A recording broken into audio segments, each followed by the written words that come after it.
Hey there everyone, welcome to today's video. In this video, I'm gonna be teaching you how to solve 48 squared in this fast and simple trick I just discovered. Follow me as I show you how. So we take the first digit, which is 4, and take the square of 4. 4 squared gives us 16, so we can write 16 here. The next thing we do is take the next number, which is 8. 8 squared gives us 64. So we can now write 64 here. And what next? We just take the product or multiplication of 4 times 8 and that of the exponent 2. So what I mean is 4 times 8 giving us 32 by the exponent 2 giving us 64. So we write 64 under this way and add a 0 at the end.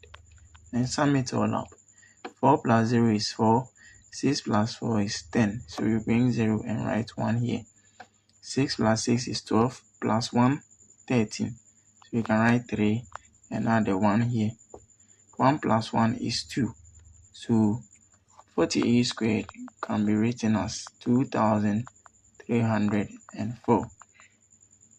Thanks for watching this video and don't forget to subscribe and like. See you in the next one. Bye bye.